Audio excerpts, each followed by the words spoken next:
राजा दरदम्मा ने ऋषिवर से पूछा कि हे दीनों के दयानाथ, पुरुषोत्तम मास में दीपदान का क्या फल है, कृपा कर मुझसे बतलाइए।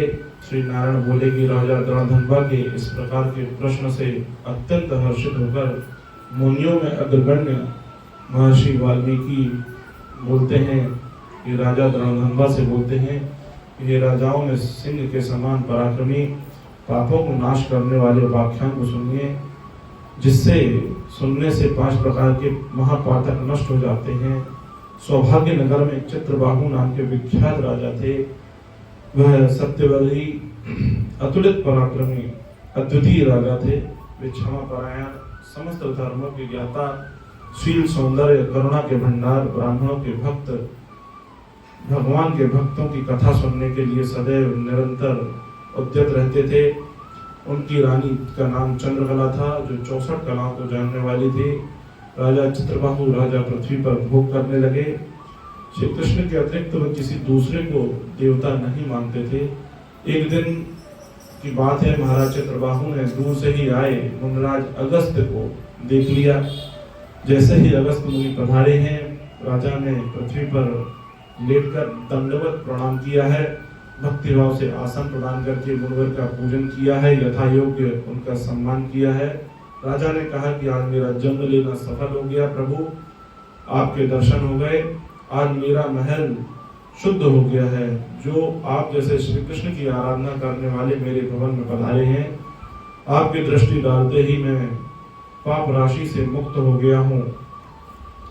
महर्षि अगस्त्य ने कहा कि हे चित्रबाहु, हे महान भाग्यशाली, हे राजन, आप बहुत धन्य हैं, आपकी प्रजा धन्य है। आप जो वैष्णवों की इतनी सेवा करते हैं, रक्षा करते हैं, जिस राष्ट्र में आपके जैसे वैष्णव राजा राज्य करते हैं, उस राष्ट्र का सदैव कल्याण होगा। इसके बाद श्री कृष्ण के चरणों को प्रणाम करते हैं चित्रबाहु। फिर श्री नारायण भगवान कहते हैं कि महर्षि अगस्त्य ने राजा चित्रबाहु को एक कथा सुनाई। राजा चित्रबाहु ने प्रश्न किया था कि मुझे किस तरह से यह सुख समृद्धि प्रजा यह सब प्राप्त हुई है। तब अगस्त्य मुनि ने कहा कि राजा चित्रबाहु, तुम्हारी पत्नी जो है वह बहुत ही अत्यंत भक्ति भाव से सराबोर रहने वाली है। और अगस्त्य मुनि ने कहा कि हे कल्याणी, आपका सुहाग सदैव बना रहे, आप भगवान श्री कृष्ण की प्रीति में ऐसे ही उद्यत रहें। उसके बाद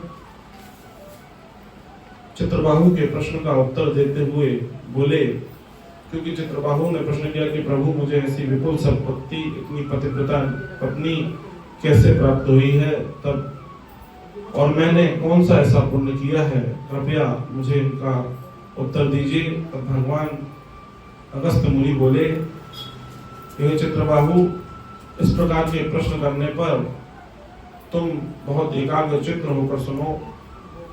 राजकुल चूड़ामणि चित्रबाहु से अगस्त्य मुनि बोले कि महाराज, मैं आपके पूर्व जन्म का एक वृत्तांत बतलाता हूँ। रमणी चमत्कारपुर नगर में आप एक मणिग्रीव के नाम से उत्पन्न हुए, जो एक छोटी जाति में आपका जन्म हुआ। वहां पर आप जीव हिंसा करते रहते थे। आपको ईश्वर और वेदों पर बिल्कुल भी विश्वास नहीं था। आपका आचरण बहुत दूषित था। हिंसा करना, जीवों को मारना, पराई नारियों का अपहरण करना, आप केवल लोगों से विश्वासघात करते थे। आपका स्वभाव अत्यंत क्रूर और उद्दंडित हो गया था। आपने भारतीय शिष्टाचार की पद्धति बिल्कुल त्याग दी थी।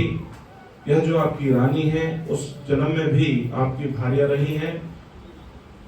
वह मनसा वाचा कर्मणा से आपकी सेवा में सदैव संलग्न रहती थी। इस महाभाग्यशाली पतिव्रता भारतीय नारी मनुष्यनी ने कभी भी आपके प्रति दुर्भावना नहीं रखी है। आपके चोरी, डकैती, खून आदि पाप कर्मों के कारण आपकी जाति वालों ने आपको अपने समाज से निकाल दिया, परित्याग कर दिया।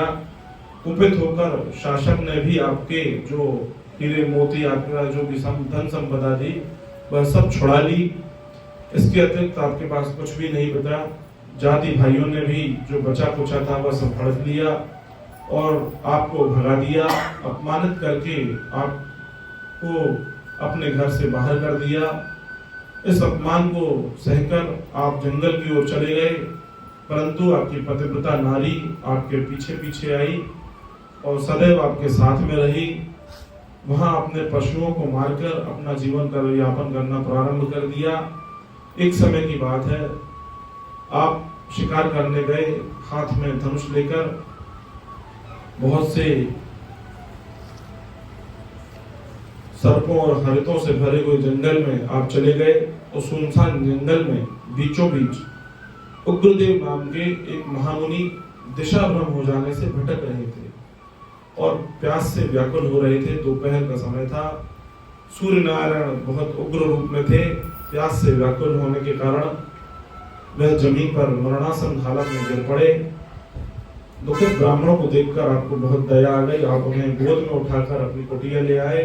उस दुखित ब्राह्मण को आप दोनों युगल दंपत्ति ने बहुत प्रेम पूर्वक सेवा की है। एक मुहूर्त के बाद महायोगी उग्रदेव में चैतन्यता आई, आश्चर्य करने लगे कि मैं यहाँ कैसे आया हूँ, इस वन में कौन मुझे यहाँ ले आया।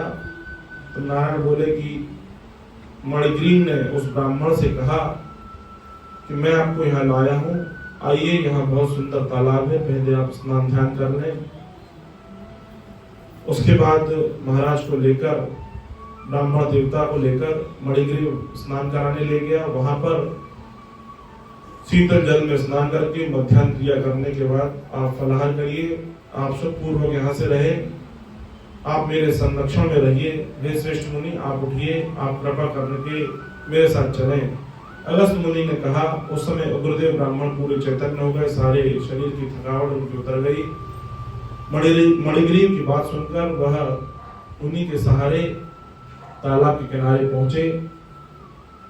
अगस्त मुनि बोले, मैं हे चित्रबाहु, बरगद के पेड़ से शोभायमान तालाब के किनारे आप बैठ गए। बरगद की छाया में बैठकर आपने विश्राम किया।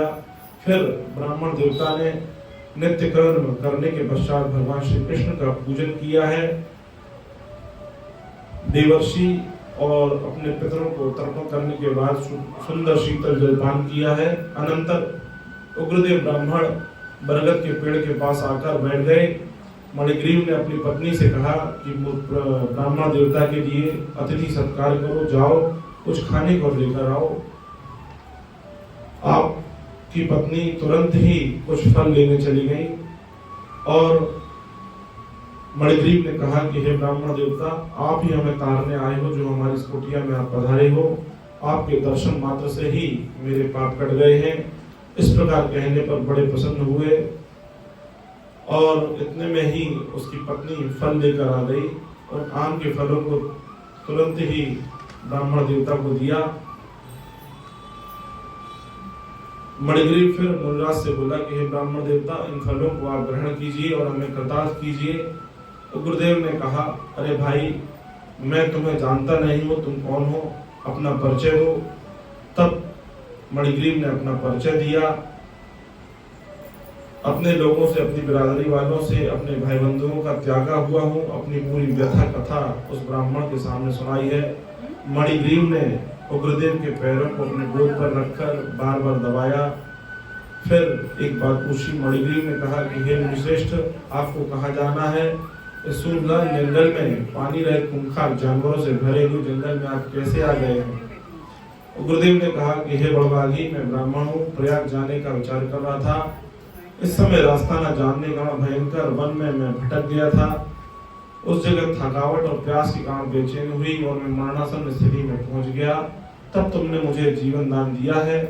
अब बोलो, मैं तुम्हें क्या दे सकता हूँ? हे मणिग्रीव, ऐसा कौन सा दुख तुम युगल दंपत्ति पर आ पड़ा कि तुम्हें इतने घने जंगल में रहना पड़ रहा है? उस दुख को मुझे बताओ, मैं उस क्लेश को दूर कर दूंगा।